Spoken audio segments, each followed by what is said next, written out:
بسم الله الرحمن الرحيم إن الحمد لله نحمده ونستعينه ونستغفره ونعوذ بالله من شرور أنفسنا ومن سيئات أعمالنا من يهده الله فلا مضل له ومن يضلل فلا هادي له وأشهد أن لا إله إلا الله وحده لا شريك له وأشهد أن محمدا عبده ورسوله أما بعد فإن أصدق الحديث كتاب الله وأحسن الهدى هدى محمد صلى الله عليه وسلم وشر الأمور محدثاتها وكل محدثة بدعة وكل بدعة ضلالة وكل ضلالة في النار أما بعد السلام عليكم ورحمة الله وبركاته. Inshallah, we'll continue from where we left off last week, and inshallah we're aiming to get through the next 3 pages until we complete this lesson and start the new one inshallah next week. So we're still on the topic of self-amazement, which, as we know, if you've been following the lessons, is linked to closely linked to arrogance, or is the reason for arrogance to come about. So let's continue inshallah from where the Shaykh had left off here in the book we're reading, the book of major sins.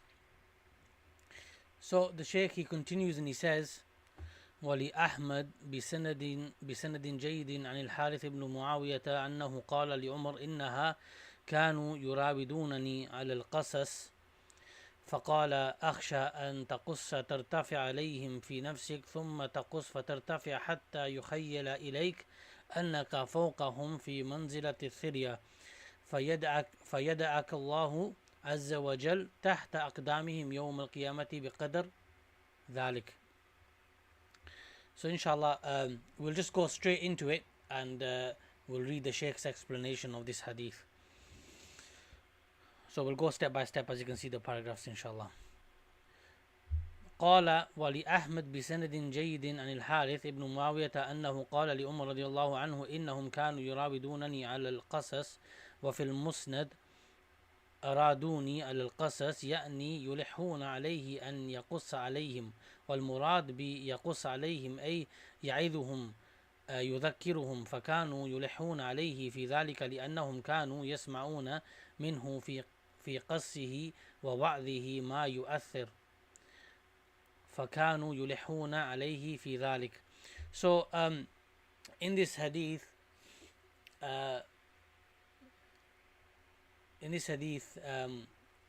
if we go to the translation inshallah briefly, so we know what's being said here. So part of what the Shaykh has mentioned here is the following. He said, I only wanted to follow what you say. He said, I am afraid that if you tell them stories for preaching, you will think that you are better than them. Then you will tell them stories and think that you are better than them, until you imagine that you are as far above them as the sky, let's say, or far, you think you're far above them in stature. Then Allah will put you that far beneath their feet on the day of resurrection. So then the Shaykh begins explaining this as we read in Arabic here. The Shaykh says, he breaks it down. He says, so obviously this was on the authority of Al-Harith ibn Muawiyah, and that what he said to Umar. So this is what he said to Umar, that people are saying to him that, they're like encouraging him to, speak to them and advise them, and tell them a story to help them in terms of being righteous and doing the right things, etc. And the Shaykh, he says here, then he explains this. He says that those people were saying to him, they were encouraging him to tell them a piece of advice, or to tell them a story, or like a parable or something like that, to encourage them, and so that it affects them in a good way. So this is the first part of the hadith. So this is what the people were saying to Muawiyah, Al-Harith ibn Muawiyah. So then the Shaykh continues, he says, فاستشار عمر وانظر أهمية استشارة أهل العلم. عمر رضي الله عنه قال له افعل ما شئت، فكان الرجل أيضا لا يزال يريد رأي عمر. قال أريد أن أفعل الذي أفل الذي تأمرني به هذا معنى الكلام فقال هذا الكلام العظيم رضي الله عنه وأرضاه. So then the Shaykh says, look at this uh, seeking counsel of the people of knowledge. Look how the people of knowledge, they seek counsel and how they take it seriously. When Umar radiallahu anhu said to him, do what you want, do as you please. And so then that man also, he wanted the opinion of Umar. He wanted Umar's opinion in this. I want to do what you're going to command me with. This is what the Shaykh says. This is the meaning of that speech. So then Umar radiallahu anhu, may Allah be pleased with him, Umar, may Allah be pleased with him, said the following. He said, قال أخشى أن تقص فترتفع عليهم في نفسك. So then, as we already read, Umar radiallahu anhu, may Allah be pleased with him, he said to him, I fear that you'll tell them, you'll advise them, you'll tell them a story, a parable, or you'll advise them, and you'll think in yourself that you're higher than them, like better than them. And then the Shaykh continues, he explains this, he says, وهذا مدخل ينبه عليه عمر رضي الله عنه وهذا أيضا سبب إيراد المصنف لهذا الأثر هنا مدخل من مداخل العجب عندما يتصدر الإنسان للوعظ والتذكير والخطابة ويرى مثلا الناس يتأثرون يقول إذا كان أنا أثرت فيهم هذا التأثير إذا أنا أحسن منهم إذا كان تسببت في بكائهم في هدايتهم إلى آخره إذا أنا أفضل منهم فيبدأ يدخل عليه العجب ثم مع المرة تلو الأخرى حتى يهلك والعياذ بالله. So then the Shaykh says here that when Umar mentioned this, may Allah be pleased with him, that he fears that he'll be affected by self-amazement, that he'll think he's better than other people when he sees other people being affected by what he's saying, like they're taking what he's saying seriously, the advice, the parable he's saying, and when he sees people being affected by that, he may then look at them and think, oh look, my words are affecting them, and he might be affected by self-amazement. For example, he'll say, oh, people, look at them, they're being affected by what I'm saying, so I am better than them. If I can affect them, then I'm better than them. Could be thinking like this. Or look at the guidance, and that they've been guided by way of me, for example, and then say, oh, therefore, and conclude from there and deduce from there, or therefore I am better than these people, and things like that. And so one thing will lead to another from having self-amazement and it just increasing in that person until the point we seek refuge from Allah that the person ends up destroying themselves because of it. So then the Shaykh continues, he says here, قال أخشى أن تقص فترتفع عليهم في نفسك. We've already read that bit. ثم تقص فترتفع حتى يخيل إليك أنك فوقهم في منزلة الثريا. So then we also read that part as well earlier. So where Umar said that you'll get to a point where you'll think you're better than those people, generally speaking, better than them, at least to self-amazement. So then the Shaykh, he says, يقول أين هؤلاء وأنا كل الشيء الذي حصل عندهم من إيمان وهداية أنا الذي وأنا الذي وأنا الذي حتى يهلك والعياذ بالله. So then the person, as mentioned just in the previous paragraph, the person is going to look at those people that he's advised and that they've been affected by the advice in a good way, of course, and he's going to say, well, everything they've got, like the uprightness that they're upon and everything else, is because of me, because I'm the one who gave them advice and told them parables that helped guide them, So the person is going to be self-amazed and be affected like this up until the point he will destroy himself, because as we know, self-amazement will destroy you in the previous lesson, as the Shaykh explained, and be the reason for being sinful as well. Um, so I'll be the reason for you gaining sins, because it's sinful to be self-amazed. So then the Shaykh he continues, he says قال ثم تقص فترتفع حتى يخيل إليك أنك فوقهم في منزلة الثريا. So that's a bit we already read. Then the next part of this hadith, فيدعك الله عز وجل تحت أقدامه يوم القيامة بقدر ذلك. So then, that, if you remember, the last part of the hadith was that the person will think that they are way above them in stature and in virtue, but then on the day of judgment, Allah will put that person below those people's feet as far or as much as he thought he was more virtuous than them. So he's going to be in the opposite position on the day of judgment. So then the Shaykh explains, he says, إذن الخطاب والوعظ أيضا باب من أبواب العجب، ويحتاج الإنسان إلى معالجة لنفسه في هذا الباب، وإلا يهلك وتكون مصيبة عظيمة. الناس تهتدي على يديه، تستفيد وتستقيم وتصلح أحوالهم، وهو في هلاك. ومن عظيم الدعاء وأثنى عليه شيخ الإسلام ابن تيمية وهو لأحد التابعين قال: اللهم لا تجعلني لغيري عبرة، ولا تجعل غيري أسعد بما علمتني مني. متى يكون غيرك أسعد بما علمك الله منك؟ إذا كان الإنسان يعلم الآخرين لكن ليس عنده هو همة في العمل، فيستفيد الناس ويتأثرون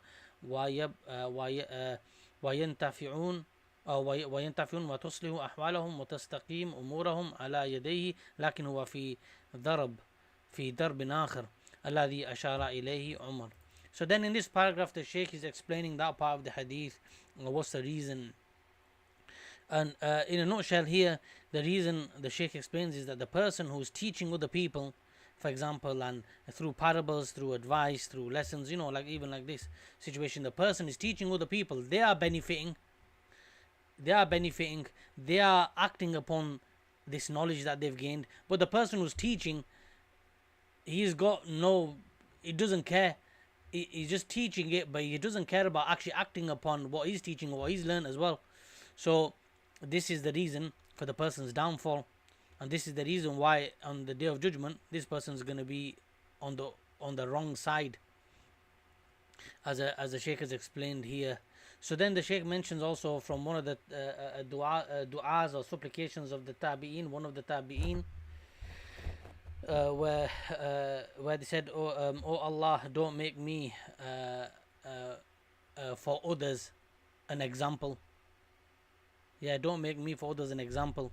This kind of message, and don't make others more happier than me in what you've taught me and what they've learned from the person. So this is the message that the Shaykh is talking about here, and this dua sums it up. This supplication sums it up as well. So wherever we teach people in our day-to-day lives, wherever how small it may be, we need to be in that position where wherever we're teaching and wherever we're passing on knowledge, that we are also taking it, we take it as being important. And in terms of acting upon it ourselves, it's not just merely telling someone and don't worry about it. You'll be worse off if other people are benefiting from it, but you're not. So knowledge is to be acted upon, and that's the whole point of knowledge. So this is what the Shaykh is mentioning here. Let's continue. أورد ابن الجوزي رحمه الله في كتابه القصاص والمذكرين كلمة عظيمة لميمون بن مهران، ذكر رحمه الله القصاص فقال كلام عجيب، فقال: المستمع شريك المتكلم ولا يخطئ المتكلم إحدى ثلاث. المستمع شريك المتكلم، المستمع جالس ويستفيد وينتفع ويزداد إيمانا، تستقيم حاله ويتعلم من أمور دينه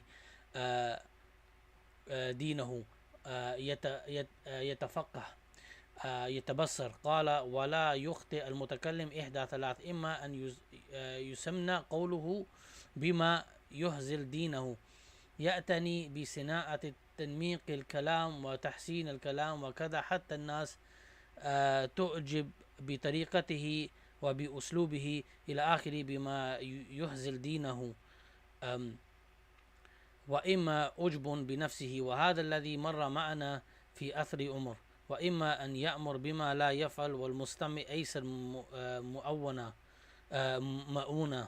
المستمع في حلقة ذكر مجلس علم يستمع ويستفيد ويزداد إيمانا وتصلح حاله. المستمع ينتظر الرحمة، والمتكلم ينتظر المقت، إلا من آفاه الله سبحانه وتعالى ونجاه من ذلك. So then the Shaykh brings some references from a scholar, may Allah have mercy upon him, Ibn al-Jawzi, from a book of his Al-Qusas al-Mudhakirin wal-Mudhakirin. And I'll just summarize this. He says here that that when a person is listening to a person who's speaking in terms of teaching, or whether that be on the pulpits, on the mimbar, in the masjid, wherever it may be, or maybe in a circle of knowledge, etc. When the person who's listening is partner to the person who's speaking, because obviously there's a link, isn't there? There's a speaker who's speaking and the person who's listening, and he mentions here, I'll summarize as best as I can, that the person who is listening to the speaker, he's listening, he benefits, he acts upon that knowledge, he increases iman, his affairs are rectified by that knowledge that the person has been speaking about. Yet on the other hand, the speaker is basically wasting away that knowledge by not acting upon it. He's just saying it and talking and telling other people about it, but is not bothered, as mentioned earlier, the person is not bothered about acting upon it, and so therefore is just wasting himself away, and destroying himself, because knowledge needs to be acted upon. Once you have that knowledge, you need to act upon it. You can't just leave it. So then the Shaykh mentions this, and then towards the end of this paragraph, where he quotes from the book, it says, Al-Mustami' yantadhir al-Rahma, wal-Mutakallim yantadhir al-Maqt. So the person who's listening and taking that knowledge in, he's waiting the mercy of Allah. Why? Because of what was said earlier. The person's learning, he or she's acting upon that knowledge, they're striving upon that knowledge, they take it as being important, and therefore they act upon it. It increases their iman, and by that knowledge of the deen, it helps them rectify their affairs. So that person is waiting the mercy, because that's mercy, all that's mercy from Allah subhanahu wa ta'ala. And the one who's speaking is waiting the opposite, destruction. Is waiting destruction, everything that's opposite to mercy. So then the Shaykh says, except whoever Allah has given strength and protects and rescues them. We ask Allah for that. Ameen. So then the Shaykh continues, he says, فالمصنف رحمه الله تعالى أورد ذلك تنبيها على خطورة هذا الأمر، وأن الوعد والتذكير والقصص إلى غير ذلك ينبغي أن يلحظ فيه هذا الملحظ، حتى لا يدخل على الإنسان منه إلى باب عجب فيهلك عياذا بالله سبحانه وتعالى من ذلك. So then the Shaykh says that we should take notice of this, and we should pay attention to this, that we don't fall into this situation where ultimately the person falls into self-amazement, and because of that he thinks that he's fine, absolutely fine, he has no mistakes, he's doing well, everything's good. But yet we know that that's not the case, and then the person ends up destroying themselves. So the Shaykh says we need to pay attention to this affair of self-amazement and stay far away from it. And inshallah, towards the end of the lesson, the Shaykh will explain to us the ways and means that we can take to cure this self-amazement if we've been affected by it, and if we haven't been affected by it, inshallah, then how to avoid it. So inshallah we'll go through that when we arrive at that part of the lesson, bi'idhnillah. Okay, let's go to the next part now of the lesson. The Shaykh says, وَلِلْبَيْحَقِ عن أنس رضي الله عنه مرفوعا لو لم تذنبوا لخفت عليكم ما هو أشد من ذلك العجب.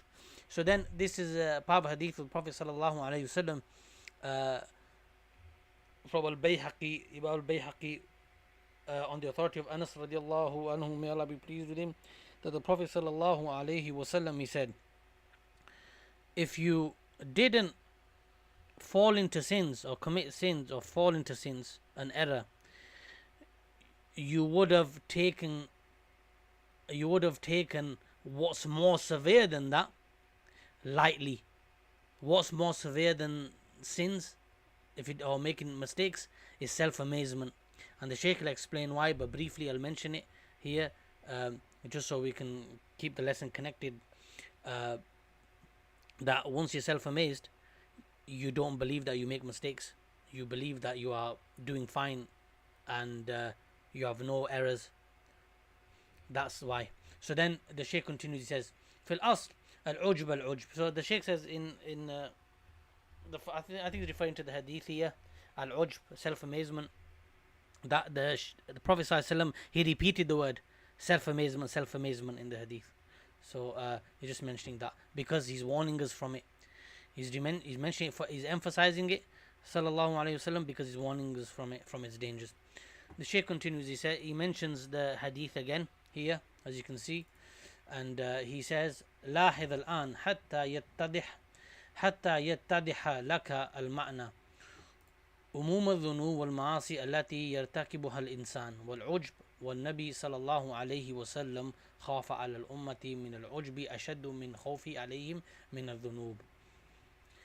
So then the Shaykh says, notice here and pay attention, and it's clear. He says, look at the generality of the mentioning of sins and errors, the sins and disobedience. It's being mentioned generally. Those sins and errors are being mentioned generally, that people fall into and perpetrate.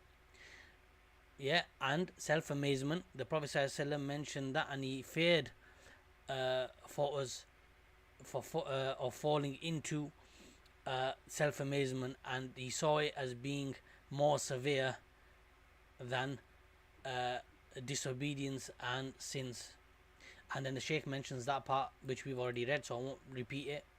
Then the Shaykh continues. He says, يعني أن وجود الذنوب في الإنسان فيها سلامة له من العجب متى كلما بدأت تتحدث نفسه أو تتحرك في نفسه الإعجاب يقول لا أين ذاهب انظر إلى أعمالك أنت. إذا مثلا أعجب بشيء من علمه أعجب بشيء من علمه، أو مثلا أعجب بشيء من عبادته، أو أعجب بشيء من بره وإحسانه، أو أعجب بشيء من صدقاته وبدأ يصيبه العجب قال لا انتبه انظر الذنوب التي عندك، ويبدأ ينظر في الذنوب فيزول عنه العجب. So then the Shaykh mentions here, towards the end of this paragraph here, that when this happens, so whenever we get that sense of this self-amazement entering our heart, we quickly turn our attention to and realize what's happening here, stop and think about what's happening here, and then turn to our actions, what we do, and remind ourselves of our shortcomings, right? Remind ourselves of our shortcomings and our errors, so we can get rid of this self-amazement from planting itself and rooting itself within our hearts. This is what the Shaykh is saying. So whenever, for example, self-amazement might enter your heart because of your worship, because of your worship, or because of your knowledge, or because of your good manners and your dealings with the people, and your good, your actions, the good actions that you do in general, because of the sadaqah and the charity that you give, and things like this. And then when that happens, you stop and basically focus on shortcomings to get rid of this self-amazement, and stop it from rooting in our hearts. And so then the person begins looking at his shortcomings and his errors. So in order for this self-amazement to disappear and leave his heart. So then the Shaykh continues, he says qala, so he mentions the hadith we already mentioned, so I won't mention that. So towards the end of the hadith he mentions self-amazement. So then the Shaykh says الذنوب عموما الإنسان تعرف أنه مقصر فيها فيرجو التوبة، لكن العجب هل هو بهذه الصفة؟ لا، العجب هو أصلا يرى صلاح نفسه، يرى أنه لا أحسن منه، حتى التوبة يمكن ليس لها مجال عنده، لأنه سيطر عليه العجب فأنساه كل شيء. ففرق بين من هو مذنب ويعرف أنه مذنب ويرجو من الله عز وجل أن يتوب عليه، وبين من هو معجب بعمله فيكون بعيدا عن التوبة. So then the Shaykh summarizes here those people that fall into self-amazement. He goes, what's their situation? Because the person who knows that they've sinned, or they fall into, they have a lot of shortcomings, as we all do. We can reflect and look back at them and see it for what it is and correct ourselves. But what about the person who is affected by self-amazement and is rooted and it's found its way into the person's heart?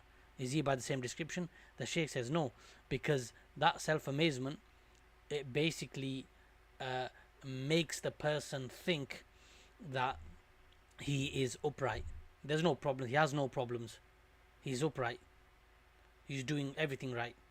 He is better than others, and so why would he or she, in that situation, in that condition, and in that state, ask Allah for forgiveness? They wouldn't, because they think that they're doing fine, and that this self-amazement has taken over and taken control of that person's heart, and it's making them do that. And so it's that self-amazement has made them forget everything, has made them forget all of their shortcomings, all of the errors and other things that they've done in the past. So therefore they won't. Whereas a person who is not affected by self-amazement, he looks at his sins and he looks himself in the mirror and he knows his shortcomings, so he's always trying to improve, and he knows his place, and so therefore that self-amazement doesn't enter the person's heart. And the one who's in self-amazement or is self-amazed is far away from seeking and repenting, seeking forgiveness from Allah and repenting. This is what the Shaykh is saying. هذه ترجمة تتعلق بالعجب ولنختم بكلام مختصر في مداواة العجب، ربما أن بعضه أيضا مستفاد مما سبق. So then the Shaykh here's where we get to now. So this is the part I was mentioning earlier. This is the last page, inshallah, and then we finish the lesson. The Shaykh is going to mention the ways and means that we can take to basically rid ourselves of self-amazement, how to cure it if we've been affected by it, how to avoid it if we haven't. So the Shaykh says, العجب تكون مداوته ومعالجة النفس وإبعادها منه بأمور. So the Shaykh says that basically the treatment of the soul, so treating our souls and staying far away from this self-amazement, is by the following affairs or following points. Let's go through them. We can see them bullet pointed here. So let's go through the first one. أولا, firstly, he says, باللجوء إلى الله اللهم آتي نفسي تقواها وزكها أنت خير من زكاها أنت وليها ومولاها. So firstly, we seek refuge in Allah and we turn to Allah. That's the first thing we need to do. And then the Shaykh mentioned this dua, this supplication a few times already in the previous lessons, and he mentions it here again. And many of us will know this dua. If we don't, then it's a good one to memorize. So where the supplicator, he says, "O Allah, give my soul, or give my soul its taqwa, that it's God fearingness and God consciousness, and purify it. You're the best of the ones who can purify it. You are its protector and its master or owner." So this dua with this meaning, this supplication. The second point, the Shaykh says, الأمر الثاني ما تقدم معنا وفهمناه من هذا الحديث أن تذكر الذنوب كلما تحرك في نفس الإنسان شيء من العجب مباشرة يذكرها بالصحفة الأخرى التي فيه إذا أعجب بشيء من أعماله يقلب الصفحة. there's a spelling mistake here. بالصفحة يقلب الصفحة على الجانب الآخر الذي هو موجود فيه يذكرها بأني مقصر في كذا ومقصر في كذا ومفرط في كذا ولا أفعل كذا إلى آخره. فهذا يطفئ هذه الجمرة التي بدأت تتقد في قلبه.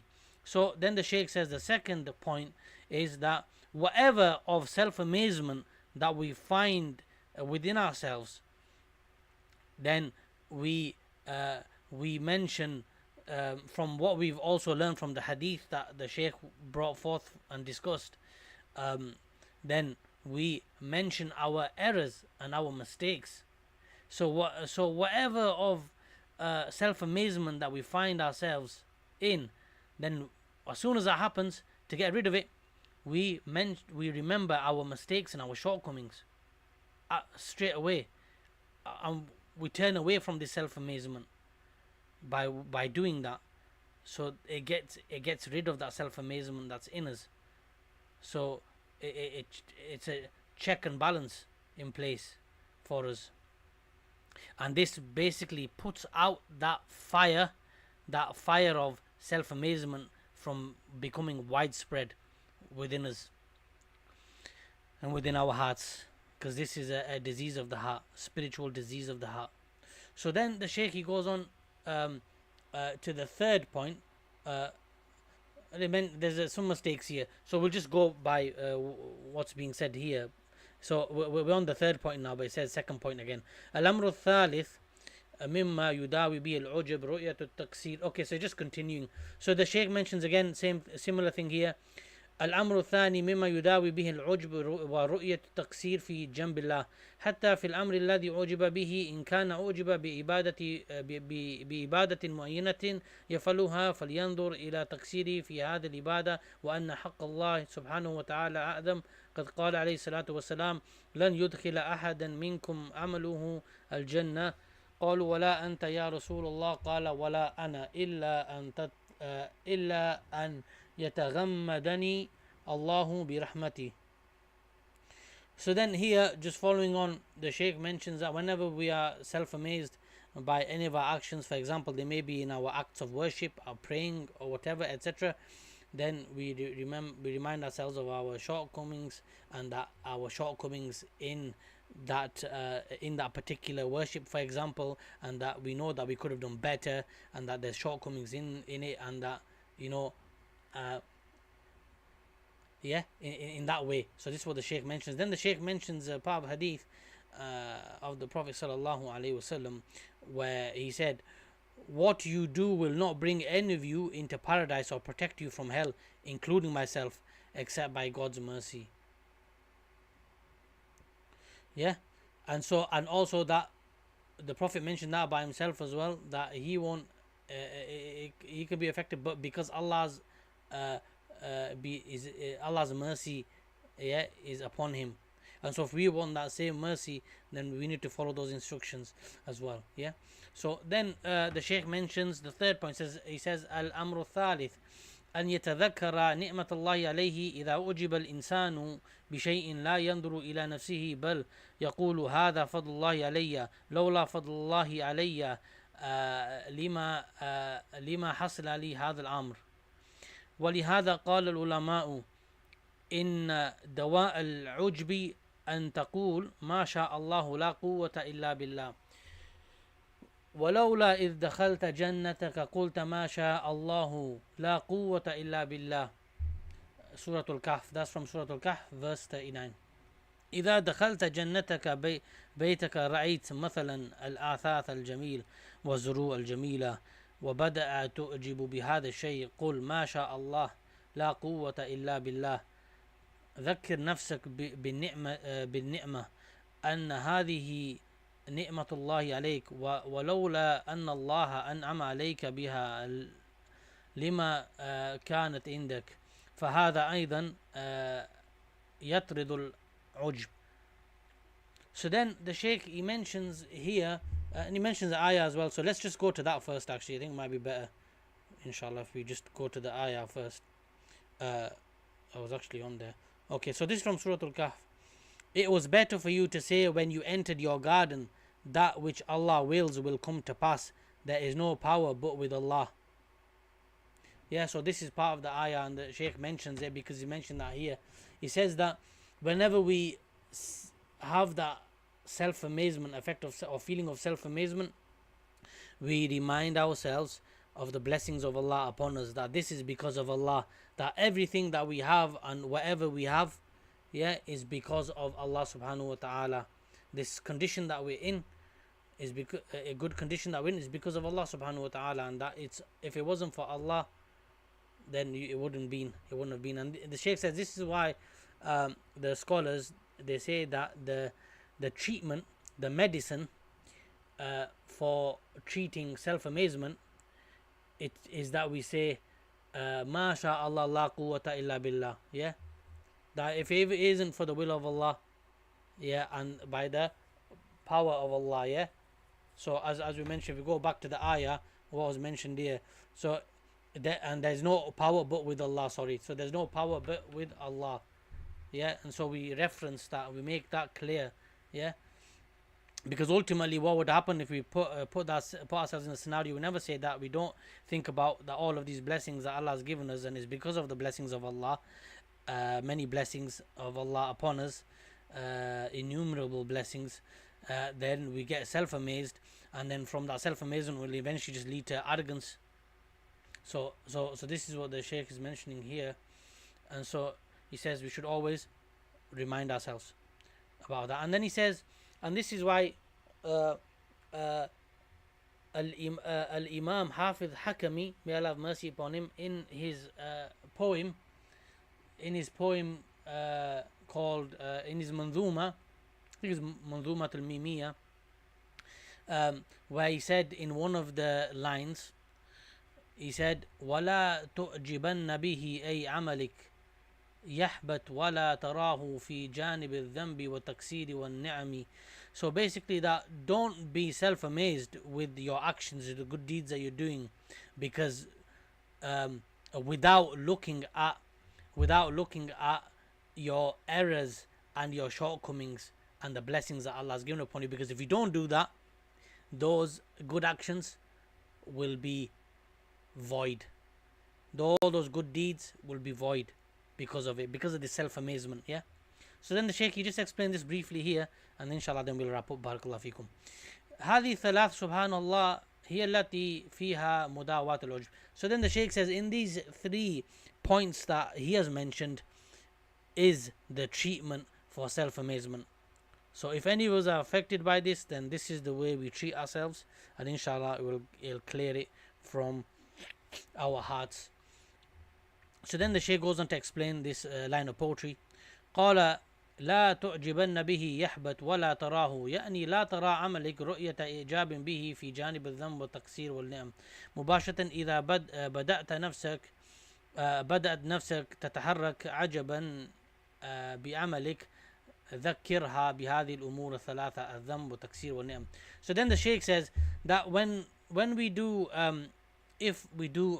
when we do good actions and righteous actions, we do something like that, and we start feeling that feeling of self-amazement, then the Shaykh says, remind your soul and remind yourself about the 3 points that are mentioned in the poem, as is mentioned earlier, our errors and sins, our shortcomings, and the blessings of Allah upon us. Mention these 3 things, and inshallah your heart won't be affected by the self-amazement. It'll just get rid of it, it'll put it out, yeah, like water putting out fire, yeah, it'll basically put it out.